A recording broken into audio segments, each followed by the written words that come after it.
अभी आप देख रहे हैं बीबीसी आप तक व बीएनपी न्यूज़। एंकर मोनिका से सुने समाचार। गड़े मुर्दे उखाड़ने की शिवदीप लांडे को है आदत, कहा लड़की की जलाकर हुई हत्या के मामले में होगा एक्शन।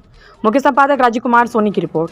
सीतामढ़ी में अचानक आज आईजी शिवदीप लांडे पहुंच गए। दरअसल केस के रिव्यू के दौरान आईजी के संज्ञान में एक लड़की की जलाकर हुई हत्या का मामला सामने आया, जिसके बाद आईजी आज डुमरा पर थाना क्षेत्र के मिर्चैया गांव पहुंच गए। बता दें कि पिछले महीने नाबालिग लड़की की जलाकर हत्या कर दी गई थी। इस मामले में थाने में केस दर्ज नहीं किया गया था। कोर्ट परिवाद के आधार पर केस दर्ज हुआ है। इस मामले में अब तक कोई एक्शन नहीं हुआ था, लेकिन रिव्यू के दौरान शिवदीप लांडे को इस केस पर नज़र पड़ी, जिसके बाद वह सीधा पीड़िता के गांव मिर्चैया पहुंच गए। इसके बाद उन्होंने एसपी ऑफिस का भी रिव्यू किया। डीएसपी सोनल कुमारी के नेतृत्व में हत्या के मामले की जांच के लिए एसआईटी का गठन कर दिया गया है, जो लड़की के हत्या के मामले का उद्भेदन करेगी। आईजी ने कहा कि इस मामले में दोषी पाए जाने वाले पुलिसकर्मियों पर भी एक्शन होगा। आया गया और जांच भी क्या था? आओ सोनल आओ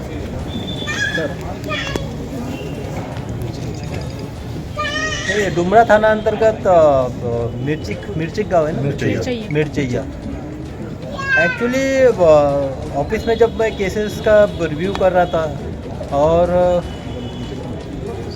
मेरा तो एकदम हमेशा रहा है कि जो सेंसिटिव केसेस होते हैं जिनको दफनाया गया है, तो गले मुर्दे उखाड़ने की मेरी एक आदत रही है, जिसको FRT नोपली हुए केस या तो उस टाइप से जब केसेस में देख रहा था रेंज में से, तो एक ऐसा केस मेरे संज्ञान में आया कि जिसके बारे में बहुत सारे इन्वेस्टिगेशन में भी बहुत सारे एंगल्स दिख रहे थे। तो उसी के क्रम में आज मैं खुद यहाँ पे एक समीक्षा करने के लिए आया था उस केस की। घटनास्थल पे भी गया। एक बच्ची का ये मामला था, और बच्ची को एक मिस्टीरियस ढंग से जलाया गया। अब उसके बारे में इन्वेस्टिगेशन के बाद सारी चीज़ें आ ही जाएगी। उसमें दो एंगल आ रहे हैं। एक तो एज पर FIR 302 यानी मर्डर का एंगल आ रहा है, और जो प्राइमा फेसी विटनेसेस और बात करने से कुछ अलग उसमें दिख रही बात। तो इन्वेस्टिगेशन इसमें होगा। हालांकि जो काम की व्याप्ति है मेरे पास बहुत ज़्यादा होती है, तो पर्सनली तो मैं इसको यहाँ आके देख नहीं पाऊँगा, इसलिए मैं मॉनिटर करूँगा ज़रूर इस केस को। इसलिए यहाँ पे एक SIT बनाई गई है। तो SIT में जो मेंबर्स के नाम मैं दे दूँगा आपको। उसमें मनोज है, स्पेशली सोनल जो है SDPO बेलसंड थाना प्रभारी, और महिला थानाध्यक्ष जो है वो इसमें आयोगी तौर पे देखेगी। उसका एक प्रॉपर एक ऑर्डर हो चुका है। तो SIT इसकी जांच करेगी, और एक सप्ताह के अंदर में उनके जो फाइंडिंग्स है वो फाइंडिंग्स मेरे समक्ष प्रस्तुत करेगी।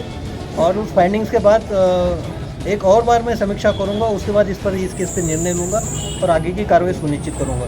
क्योंकि जो बच्ची गई है जिसके बारे में हालांकि गांव वाले जानते हैं, लेकिन ये दुर्भाग्यपूर्ण है कि गांव वाला वहाँ पे आज मैं जाने के बाद भी कोई खुल के कोऑपरेट करने के लिए तैयार नहीं था, कोई बोलने के लिए तैयार नहीं था।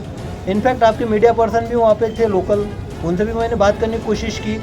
हालांकि उनके हाव भाव से तो पता था कि उनको भी पता है कि एग्जैक्टली घटना हुई क्या है, लेकिन उनका भी रवैया थोड़ा दुर्भाग्यवश बोलना पड़ेगा कि उस टाइप से नहीं था। तो मेरा आम आदमी से भी अपील है, जो भी उस गांव से संबंध रखते हैं, उस गांव में रहते हैं, कि आप खुल के आइए, हमारी मदद कीजिए, हमारी SIT को बताइए कि भाई इसमें एग्जैक्टली क्या हुआ है।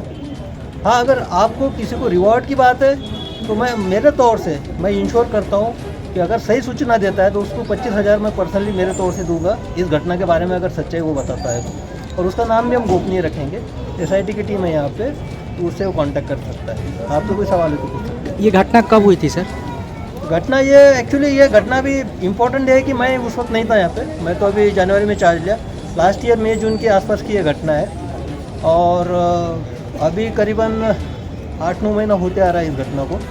तो लेकिन है, न्याय मिलना चाहिए उस बच्ची की आत्मा जहाँ पे भी अभी है, गुड सोल है, उसको न्याय मिलना चाहिए। हम हमारी कोशिश करेंगे। और ये एक ही केस नहीं है, मेरे रेंज में इस टाइप के जो भी केसेस होंगे इस टाइप से। इनफैक्ट मैंने इससे पहले भी अभी 5-6 केसेस वैसे निकाले कि जिसको गले मुर्दे उखाड़ना कहते हैं, उस टाइप से केसेस निकाले। कुछ माफिया दौरा मर्डर्स के केसेस है, कुछ भूमाफिया से रिलेटेड मर्डर के केसेस है, कुछ कॉन्ट्रैक्ट किलिंग्स के। तो उस पर आने वाले समय में और कार्रवाई होगी। Thank you sir. मामले कोर्ट परिवार पे FIR हुआ है, ये भी एक बात संज्ञान में है। थानेदार ने जो इसमें कार्रवाई नहीं की वो भी एक बात सामने आई है। तो इसमें डिटेल समीक्षा अभी मैंने की है। उसके बाद SIT को जो बिंदु पे मैंने निर्देश दिया, उस निर्देश आने के बाद इसमें कंसोलिडेट तौर पे मैं एक रिपोर्ट निकालूंगा। उसमें जहाँ पर भी मुझे दिखता है कि इसमें कोताही बरती गई है, लापरवाही बरती गई है, जिसने अपने जो कर्तव्य के प्रति जिसको एक बोला जा सकता है कि निग्लिजेंसी दिखाई है, तो उसके खिलाफ तो कार्रवाई होगी इसमें। लेकिन उस फाइंडिंग आने दीजिए। सबसे पहले इम्पोर्टेंट बात मेरे लिए यही है कि एग्जैक्टली उस बच्ची के साथ हुआ क्या है, ये पहले क्लियर हो जाए, क्योंकि यही अभी क्लियर नहीं हो पा रहा है। थेरीज बहुत सारी आ रही, 3-4 थेरीज आ रही है, लेकिन मैं और एक बार बोलता हूँ, यहाँ पे दावे के साथ बोल सकता हूँ, मेरे अनुभव के साथ बोल सकता हूँ, गांव वाले हर कोई उस गांव का जानता है कि उसमें हुआ क्या है, लेकिन वो पता नहीं खुल के आ क्यों नहीं रहे, बोल क्यों नहीं रहे। मुझे लगता है समय के साथ वो बोलेंगे। ठीक है, थैंक यू। Thank you.